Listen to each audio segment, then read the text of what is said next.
कैसे हो दोस्तों? Achieve target with Shubhankar channel में आपका स्वागत है। कल हमने मॉडर्न इंडिया के सेकंड लेक्चर को शुरू किया था और उस मॉडर्न इंडिया के सेकंड लेक्चर में हमने जिसका टाइटल नाम था विदेशी शक्ति ब्रिटिश के द्वारा भारतीय राज्यों का अधिग्रहण, उस राज्यों के अधिग्रहण में हम बंगाल को कल हमने पढ़ा और बंगाल राज्य का उन्होंने अधिग्रहण किस प्रकार से पढ़ा हमने वो पढ़ा और उसी के बाद में हमने मैसूर राज्य को शुरू करा था और मैसूर राज्य के विषय में हमने थोड़ी सी जानकारी प्राप्त की थी और आपको बताया था कि मैसूर राज्य की स्थापना हैदर अली के द्वारा की गई थी और हैदर अली के द्वारा किए जाने के पश्चात वो साम्राज्य लगभग 40 वर्षों तक के रहा और उसके बाद में सहायक संधि के माध्यम से उस राज्य को अंग्रेजों के द्वारा हड़पने की कोशिश की। पर इन 40 वर्षों के समय कालखंड में किस प्रकार से अंग्रेजों और मैसूर के बीच में लगातार युद्ध होते रहे, ये जानना हमारे लिए परीक्षा की दृष्टि से आवश्यक है। कल हमने ये पढ़ा था मैसूर के विषय में कि मैसूर साम्राज्य जो था उसके पहले वाडिया साम्राज्य था और उस वाडिया साम्राज्य के पहले विजयनगर साम्राज्य। आपको 2-3 बात में ये भी बताते चलूं कि मैसूर साम्राज्य हो या हैदराबाद हो या मराठा हो, हर कोई राज्य अपनी अपनी सीमा को बढ़ाना चाहता था। इसलिए लगातार मैसूर साम्राज्य के ऊपर आक्रमण करते रहते थे मराठा और हैदराबाद। इसलिए लगातार प्रतिद्वंदिता बनी रहती थी मैसूर राज्य, हैदराबाद राज्य और मराठा के बीच। इसी बीच जो फ्रांसीसी कंपनी थी, वो फ्रांसीसी कंपनी के संबंध मैसूर राज्य के साथ ज्यादा अच्छे थे और मैसूर राज्य का जिसके ऊपर अधिकार था माहे, जो एक बंदरगाह था और ये बंदरगाह काली मिर्च के व्यापार के लिए प्रमुख था।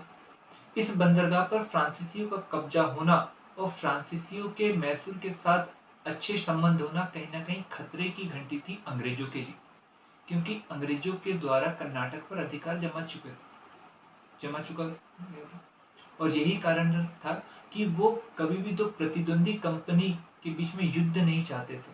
इसलिए उनकी इच्छा थी कि कैसे भी करके फ्रांस को हटाया जाए, कहां से, माहे से, और मैसूर राज्य को अपने पक्ष में लाया जाए। पर मैसूर राज्य का जो शासक हैदर अली था, वो कभी ये चाहता नहीं था कि अंग्रेज की चालाकियों में वो फंसे और यही कारण रहा कि उनके बीच अनबन बने रही और इन्हीं अनबनों ने आगे हमें 4 आंग्ल मैसूर युद्ध को दिखाई दिया। ये 4 आंग्ल मैसूर युद्ध 1767 से लेकर 69 तक के, सेकंड 1780 से 84 तक के, थर्ड 1790 से लेकर 92 तक के, थर्ड 1799 तक के, जो अलग अलग संधि के माध्यम से समाप्त हुआ। पहला मद्रास की संधि के साथ, दूसरा मैंगलोर की संधि के साथ, तीसरा श्री रंगपट्टनम की संधि के साथ। अब हमें ये देखना है कि ये 4 युद्ध हुए, ये 4 युद्ध के कारण क्या थे और परिणाम क्या था। प्रथम आंग्ल मैसूर युद्ध जो 1767 से लेकर 1769 तक के रहा, इस युद्ध का प्रमुख कारण अगर मैं कहूं कि दोनों के द्वारा अविश्वास का घनघोर होना और इसी के कारण युद्ध हुआ।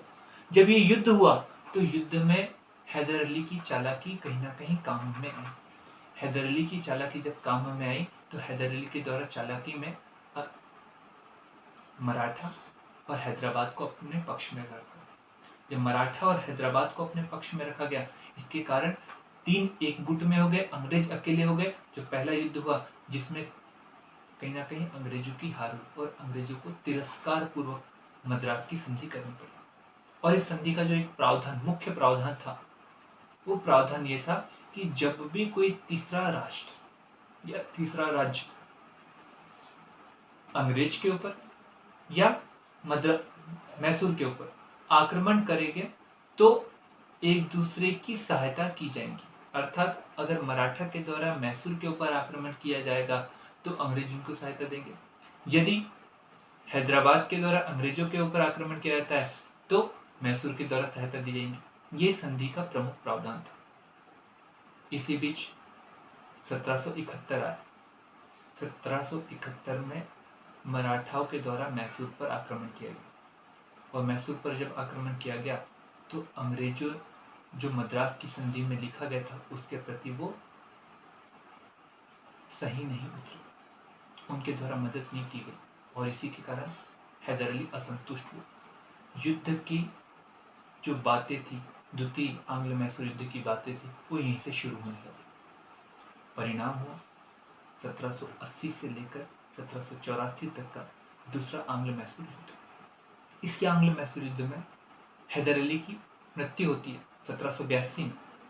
उसके बाद उसका बेटा टीपू सुल्तान युद्ध की कमान संभालता है और राज्य की भी कमान संभालता है, और 2 वर्षों तक के आगे युद्ध को जारी रखता है। और जारी जब रखता है तो दोनों ही पक्ष युद्ध के परिणाम नहीं दे पाते, और यही कारण रहता है कि अंततः संधि होती है, और संधि हो जाने के बाद में युद्ध विराम की घोषणा होती है, जिसमें जो संधि होती है उसका नाम रहता है मैंगलोर की संधि। और इस संधि में कहा जाता है कि अंग्रेजी व्यापारियों को मद्रास में, मैसूर में व्यापार करने का अधिकार रहेगा, और दूसरा प्रावधान रहता है कि हम एक दूसरे के राज्यों को महत्व देंगे और एक दूसरे का समर्थन करेंगे जब भी कोई तीसरा पक्ष युद्ध एक दूसरे के ऊपर करेगा। ये 2 प्रावधान महत्वपूर्ण है। इसी बीच क्या हुआ, नया गवर्नर जनरल बनकर आया बंगाल का, जिसका नाम था कार्नवालिस। कार्नवालिस जब बनकर आया था तो कार्नवालिस जब बनकर आया तो कार्नवालिस के पहले की भी थोड़ी सी बात बता दो कार्नवालिस के विषय में और विश्व के संबंध में। जब वो बनकर आया 1786 में, 1772 से लेकर 76 तक के में अमेरिका में आजादी का बिगुल बजा, सशस्त्र विद्रोह। और सशस्त्र विद्रोह होने के कारण जो अमेरिका पहले ब्रिटेन का उपनिवेश था 1776 को आजाद हुआ, और उस समय में कार्नवालिस उस अमेरिका का गवर्नर था। और यही कारण रहा कि अंग्रेज अब सतर्क हो चुके थे कि भैया अगर किसी राष्ट्र में यदि हम कठोरता से शासन नहीं करेंगे तो उन लोगों में स्वतंत्रता की चेतना आ जाएगी, अर्थात आजादी की बात उनके मन में हमेशा रहेंगी और वो हमेशा आजादी के लिए विद्रोह करेंगे। और यही कारण रहा कि हमें दिखाई दिया कार्नवालिस के द्वारा साम्राज्य विस्तार करने की कोशिश की गई, और कोशिश की गई कि किस प्रकार से औद्योगिक क्रांति को सफल बनाए। मैं आपको दूसरी बात भी बता दूं, औद्योगिक क्रांति को सफल बनाना जरूरी था, क्योंकि औद्योगिक क्रांति कहाँ चल रही थी बेटा? इंग्लैंड में। विश्व की प्रथम औद्योगिक क्रांति, फर्स्ट इंडस्ट्रियल रिवोल्यूशन, ये हुआ इंग्लैंड में। और इंग्लैंड में बहुत कम कीमत पर वस्तुओं का निर्माण हो रहा था, पर इंग्लैंड छोटा था और इसके कारण अधिक मात्रा में वस्तु का निर्माण करने के कारण उसकी खपत इंग्लैंड में नहीं हो पा रही थी, इसलिए उसको नए क्षेत्रों की आवश्यकता थी, और नए क्षेत्र उसके उपनिवेश अच्छे हो सकते थे। और यही कारण रहा कि कार्नवालिस के द्वारा साम्राज्य विस्तार की कोशिश की गई। और इसी दौरान टीपू सुल्तान लगातार अपनी शक्ति को बढ़ाने में मशहूर, और कार्नवालिस ने साम्राज्य विस्तार के दौरान एक पत्र लिखा जिसमें लिखा गया था कि मेरे कौन कौन मित्र राज्य है, जिसमें टीपू का नाम शामिल ही नहीं था। जब टीपू का नाम शामिल ही नहीं हुआ, टीपू दुखी हुआ, और दुखी हो जाने के कारण युद्ध हुआ। और जब युद्ध हुआ तो तीसरा आंग्ल मैसूर युद्ध शुरू हुआ 1790 से लेकर 1792 तक। इस 1790 से लेकर 1792 के तीसरे आंग्ल मैसूर युद्ध की जो समाप्ति होती है श्रीरंगपट्टनम की संधि के साथ। इस युद्ध में कार्नवालिस टीपू के खिलाफ त्रिपक्षीय गठबंधन बनाने में सफल रहता है। वो मराठा को अपनी तरफ कर लेता है, वो हैदराबाद को अपनी तरफ कर लेता है, और ये आश्वासन देता है कि यदि हम इस युद्ध को जीतेंगे तो जीते हुए क्षेत्र को बराबर बराबर 3 भागों में बांटेंगे। युद्ध होता है, जीत होती है अंग्रेजों के गुट की, और श्रीरंगपट्टनम की संधि होती है। और श्रीरंगपट्टनम की संधि के साथ मैसूर साम्राज्य पर 3 करोड़ रुपए का युद्ध हर्जाना लगाया जाता है। मैसूर साम्राज्य पर 3 करोड़ रुपए का युद्ध हर्जाना लगाने के साथ उसके आधे राज्य को अंग्रेजों के द्वारा अपने पास रख लिया जाता है। और जब तक के टीपू के द्वारा युद्ध हरियाणा नहीं चुका जाता है, तब तक के उसके 2 बेटों को भी कार्नवालिस अपने पास रखता है। ये 3 महत्वपूर्ण बात हुई। अब यहीं पर क्या होता है, कार्नवालिस के द्वारा बोर्ड ऑफ डायरेक्टर्स को अपना एक पत्र लिखा जाता है, जिसमें लिखा जाता है कि मैंने अपने शत्रु को पंगु कर दिया और अपने मित्रों को शक्तिशाली भी नहीं होने दिया। यही आज का एक प्रश्न है लिखित में। क्या है इसका उत्तर, मैं आपको बता देता हूँ। इसका मतलब ये था कि यदि पूरे साम्राज्य को अंग्रेजों के द्वारा मिला लिया जाता, यदि मिला लिया जाता पूरे साम्राज्य को, तो स्वाभाविक रूप से उस पूरे साम्राज्य को 3 टुकड़ों में बांटना पड़ता। एक अंग्रेजों को मिलता, एक मराठा को मिलता और एक हैदराबाद को मिलता। तो स्वाभाविक रूप से हैदराबाद का भी क्षेत्रफल बढ़ता, मराठा का भी क्षेत्रफल बढ़ता, मतलब अंग्रेजों के सामने भविष्य में चुनौती की संभावना बनी रहती। यही कारण रहा कि अंग्रेजों ने आधे साम्राज्य को रखा और आधे साम्राज्य को रखकर उन्होंने कहा कि इसको हम 3 भागों में बांटेंगे। तो मतलब आधा साम्राज्य किसका हटा दिया, टीपू का, तो वो हो गया पंगु, मतलब शत्रु हो गया पंगु। और साथ में जो आधे साम्राज्य को उन्होंने 3 भागों में बांटा, तो मतलब पूरे साम्राज्य को बांटने से अच्छा आधे साम्राज्य को 3 भागों में बांटना कहीं ना कहीं अपने मित्रों को भी शक्तिशाली नहीं होने देने का सूचक है। ये अंग्रेजों की कूटनीति थी। इसके बावजूद, इस घटना के बावजूद टीपू कभी भी अंग्रेजों के सामने नतमस्तक नहीं होता और वो कहता है कि शेर की तरह एक दिन जीना अच्छा है भेड़ियों की तरह 100 साल जीने से। और यही बात कहते हुए वे लगातार फ्रांसीसियों के साथ अपने संबंध बनाता है और फ्रांसीसी के एक आतंकी संगठन जोकोबियन क्लब की वो सदस्यता भी ग्रहण करता है। इसी दौरान जॉन शॉरे के बाद में नया गवर्नर जनरल बंगाल का बनकर आता है, जिसका नाम रहता है वेलेजली। और वेलेजली सुस्पष्ट नीति के साथ आता है कि किस प्रकार से भारत में अपने साम्राज्य को बढ़ाया जाए, जिस पर प्रत्यक्ष अंग्रेजों का शासन। जिस दिन वो आता है उसी दिन टीपू सुल्तान के द्वारा मॉरिशस के कुछ फ्रांसीसी अधिकारियों के साथ मिलकर एक स्वतंत्रता का वृक्ष लगाया जाता है और जोकोबियन क्लब की सदस्यता ग्रहण की जाती है, जिसके बाद वेलेजली तो पूरी तरह से जल जाता है। और जलने के कारण उसके द्वारा कहा जाता है कि अब तो भैया होगा युद्ध। जब युद्ध होता है तो चौथा आंग्ल मैसूर युद्ध 1799 में शुरू होता है। और इस युद्ध के साथ हमें दिखाई देता है टीपू सुल्तान की श्रीरंगपट्टनम में अपने ही महल के दरवाजे पर मृत्यु होती है और जिसके बाद युद्ध की होती है समाप्ति।